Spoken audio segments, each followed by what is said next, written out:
kind of took a toll on me. I live every minute, second by second as it comes. I no longer make plans for anything because you never know if you're going to be here today or gone tomorrow. New Year's Day, you know, it's a tragedy. I feel bad for the family who lost a loved one. Residents on North Broadway came out into the New Year's cold and surrounded the crime scene tape, blocking this terrible crash scene that spanned an entire block. We very seldom have any accidents of this nature, you know, at this location. Dayton police say the driver was speeding between 90 and 100 miles per hour when they hit an RTA pole that sheared off the driver's side of the car. Because it was going so fast that it came up the hill and it just started flipping. The male driver and female passenger were both thrown from the car. Joe Lewis watched the horrific scene unfold. When I came out, the young lady was still breathing, and I tried to use a towel to cover her up, but the police were and the ambulance were already here. They did a great job in trying to save that person, but we were later told that that person did pass away at the hospital.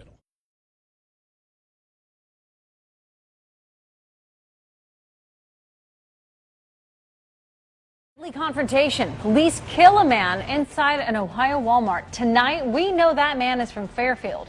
Police say John Crawford was waving a gun at customers inside the Beaver Creek Walmart. Families were running for their lives to get out of the store. Police just revealed more information about that confrontation. 9 on Your Side reporter Tony Moronis is covering this for us. Tony? Hey, Carol and Tanya, I want you to know that everywhere I've gone today, people have talked about that incident, and they're wondering what's happening. And the chief just gave an update moments ago. Police say 22-year-old John Crawford lived here at Fairfield Point Apartments in Fairfield. Investigators say he waved a rifle around a Dayton area Walmart, causing panic. Police were there within 3 minutes. The quick response of officers was instrumental in containing this situation, minimizing the risk to customers. Caller admitted that Crawford did not point the rifle at anyone. In fact, you can see Crawford holding it while talking on the phone with mostly people going about their business nearby and no pointing. The footage you will see next is disturbing. Armed police officers, apparently prompted by mainly that information in the 911 call, they enter searching for him, and when they found him, Crawford appears to drop the air rifle and take cover. And according to the special prosecutor in this case, police had shot him before he dropped it. Crawford then runs back into the aisle and collapses. The police shot him twice, wounds that resulted in his death.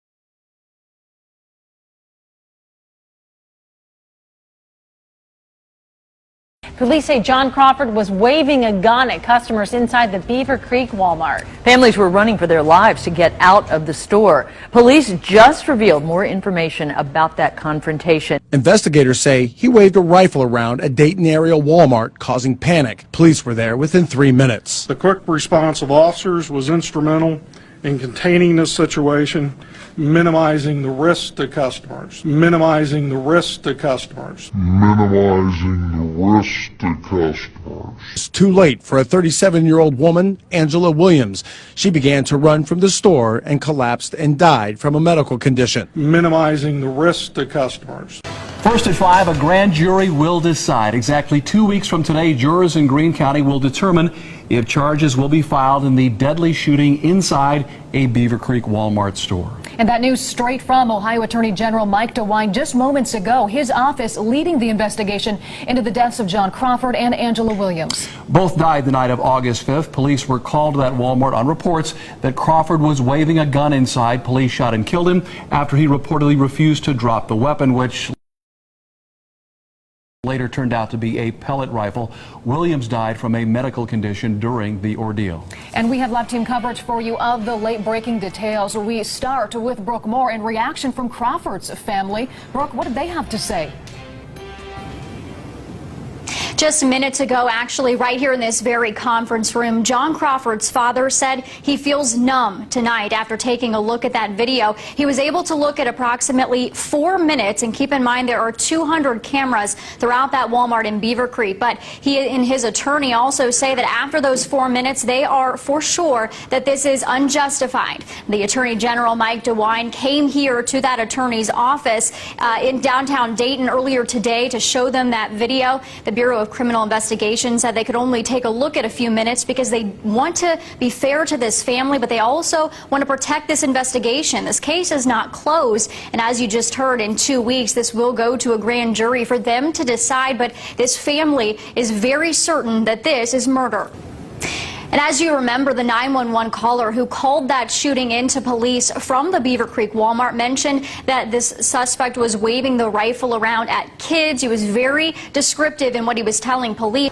Black gentleman walking up, holding what looks to be an AR-15, called the police, waving at people, waving at little children, waving the gun. He didn't really want to be looked at, and when people did look at him, he was pointing the gun at people and everything, so just really off-putting. So we asked several times of the attorney what they saw in that 4 minutes of video that had them so sure that this was murder in their words.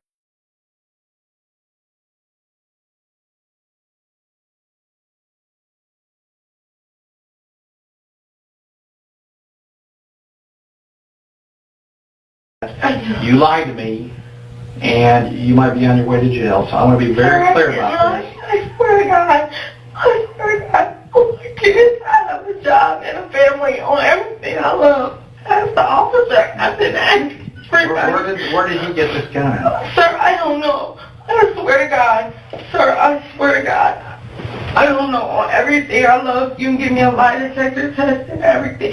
I swear to God. So he got in your car, he had a white bag, he never made any noise about doing anything to his ex or anything like that. The Guardian newspaper has now obtained footage of some of the interrogation of Ms. Thomas thanks to a public records request, and published a portion for the first time this weekend.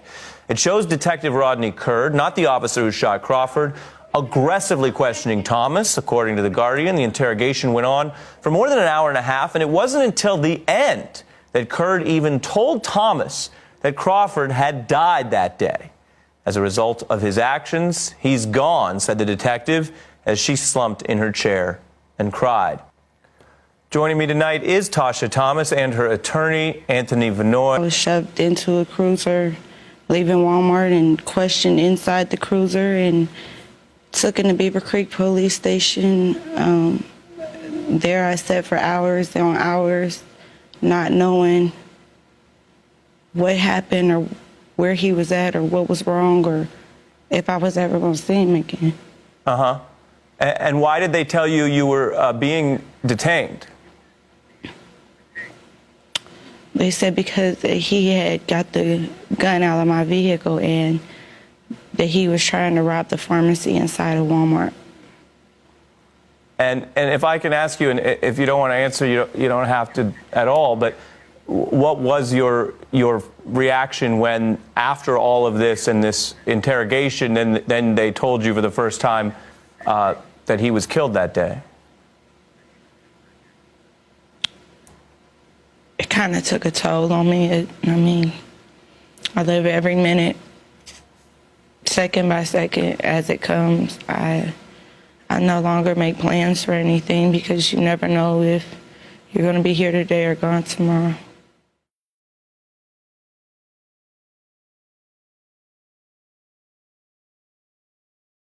Months of protests and no indictment against an officer who shot and killed John Crawford III. His family is taking legal action. WLWT News 5's John London is leading the way live with who they're targeting. John, good afternoon. Yeah, Mark, the John Crawford family says this lawsuit is not just about money, but about changing the policies and procedures of police. So they have filed moments ago a civil lawsuit in federal court here in Dayton against Beaver Creek Police, against the officers involved, the chief, the city itself, and Walmart, saying all are culpable in the death of John Crawford III. The 911 caller was not named in the lawsuit because, according to attorney Michael Wright, it was police who had the obligation to properly assess the situation. They went forward today with the civil suit, explaining why Walmart Corporation was included. The gun, the BB rifle gun that Mr. Crawford picked up, was a gun that was left on the shelf based on our understanding, our investigation, for at least 2 days. They are asking for monetary damages against Walmart and against Beaver Creek Police, citing the 2 children that John Crawford leaves behind.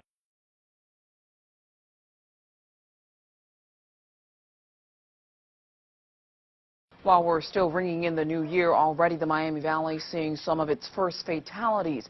Police say ignoring traffic laws may be to blame for these 2 deaths. Shortly before 4 this afternoon, police were dispatched to the 700 block of Broadway Street. That's where officials found a car with its passenger door lying several feet away from the vehicle. Police say a man and woman were ejected from the car. The man was pronounced dead at the scene. The female passenger was transported to Miami Valley Hospital, where she later died. Well, it may just be a strange coincidence. A woman killed in a deadly crash last night, now identified as the girlfriend of John Crawford III, the man killed by police at a Beaver Creek Walmart.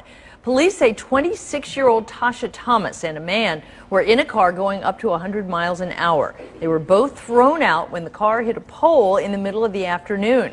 Thomas actually took John Crawford to that Beaver Creek Walmart the day he was shot. She was later interrogated by police. Thomas continued to defend Crawford after his death. Investigators still working to figure out why they were driving so fast.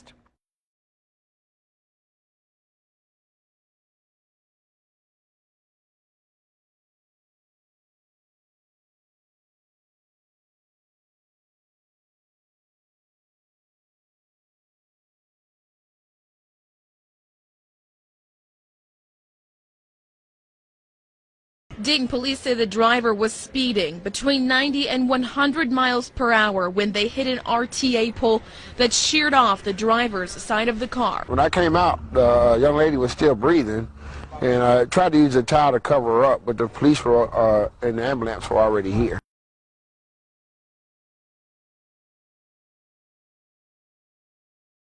When I came out, the young lady was still breathing, and I tried to use a towel to cover her up, but the police were and the ambulance were already here.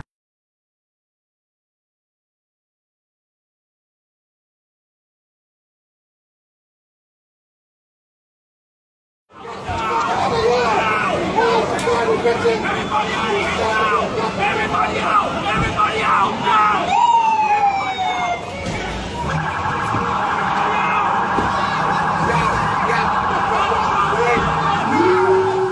But the police were and the ambulance were already here.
slow down. The light's red.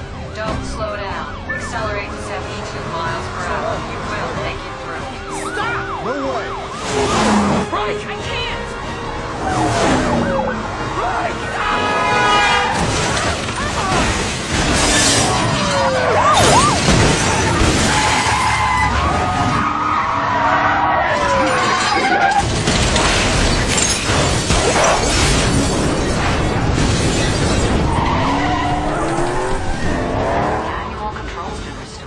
Well, Pat, it is not just conspiracy theorists. A counterterrorism expert tells CBS 2 News we may never know what really happened in that crash.